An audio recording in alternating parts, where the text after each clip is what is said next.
At ayun nga kami na padaan dito sa ICAD 2 pagkatapos ng aming exam at kami ay sumubok na mamingwit. Isinama namin 'to si Manong na si Manong Dado. Yan pa pala ang pangalan niya. Kararating niya lang sa Abu Dhabi, sinama namin na mag-fishing. Ako'y napaihi lang, pinasa ko sa kanya ang aking pamingwit at ayan nga, kinagatan siya na hindi niya nalalaman. Tuwang-tuwa kami diyan. Talagang first time daw niya na makagatan ng ganyang kalaking isda. Ang huli po pala namin diyan ay barakuda. Ayan, at diyan ay nagpapakita na. Sobrang laki. Kaya tuwang-tuwa siya. Ang sabi niya kalahating kilo daw yung kumagat. Kaya ang laki-laki nga niyan. Mga nasa 3 kilo mahigit. Mas mag-aapat na kilo na. At diyan sinubukan ni Master GJF na ganchuhin yung aming huli. Kaso malakas pa yung isda. Kaya hinayaan muna namin hanggang sa mapagod. Maganda naman yung pagkakatama niya kaya hindi po siya nakawala. Tsaka maluwag yung drag ng kanyang pamingwit. Napakaswerte nga ni Manong dahil first time niyang makahuli daw ng ganyang kalaki. Kaya tuwad-tuwa rin kami sa kanya dahil hindi namin akalain na makakahuli pala siya ng ganyang kalaki. Kaya ang ginawa namin hinayaan lang namin siya. Hindi namin kinuha yung pamingwit sa kanya. Pina-enjoy namin sa kanya yung huli niya. Ayan na nga. At nasa gilid lang. Medyo napapagod na rin yung barakuda diyan kaya ayan nasa gilid na lang talaga siya. Malaki yan, napakalaki po niyan. Kaya ayan, sabi namin kinuha ko na yung gancho.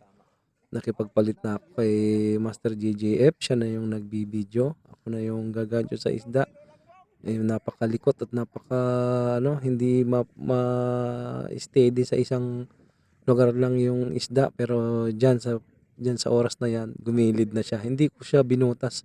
Sinabit ko lang sa hasang kasi pagod naman na hindi na kailangang i-damage pa yung katawan. Medyo malaki-laki din po talaga halos kalahati rin ng aking katawan.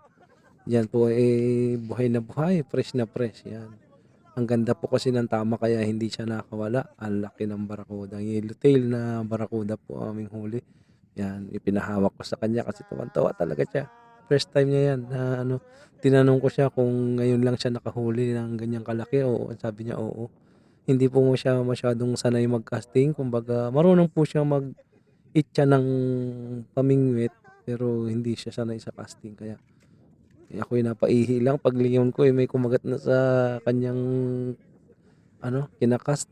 Yan, kinuha ko diyan yung pangtanggal ng ng pantanggal ng tawag diyan. Ano ba 'yan? Ay, stuck na naman yung pantanggal ng lure. Yan. Price po pala ang kinuha ko diyan tapos yung timbangan, yung pangtimbang dun sa isda. Tuwan-tuwa si Manong Dado kasi yan nga first time niyang makahuli ng ganyang kalaki. Kahit siya ay nagulat. Grabe, yan. Pinaluwagan ko na yung bell niya. Tinanggal ko yung sa bell para mag-release yung yun. Kusang natanggal yung yung lure. At ang nangyari nabali po yung isang hook nung lure. Tapos binutas niya yung lure natin kaya try po nating i-rescue iayusin yung lure na yan. Palitan natin ng hook. Kasi napakaganda po talaga niyan. Nakarami na po yung lure na yan. Nakahuli na ng 3 king yan. Tuwan-tuwa si Manong dyan sa kanyang nahuli. Hindi niya akalain talaga na makakahuli siya ng ganyang kalaki. Yan, subukan na po natin. Yan, dito po yan pala sa ICAD 2. Kaya po ako nakasapatos dyan. Galing pa kami ng exam para sa food hygiene. Tapos dumiretso kami dyan ni Master JJF para mag-casting. Itong si Manong Dado, sinabihan ko na sasama sa amin. Kaya napasama. Nakasama kami ng isang swerte. Ayan. So, bali tinimbang ko na po at binibidyo dyan ni Master GJF kung ilan yung kalalabasan nung huli namin. Ayan, nag-lock na po 3.8, halos 4 na kilo na siya. Kaya ayan, napakasaya po namin dyan. Dito po yan namin nahuli sa ICAD 2. Mga mag-aalas 6 na ng hapon or 6 na po ng oras na yan, hindi na po namin na-check. Kaya ayan oh, tingnan niyo po nakasapatos pa ako, napadaan lang talaga kami diyan, oh. Ayan, sinukat ko 'yan halos kasi napasayaw pa si ano, si ka-enjoy ninyo diyan.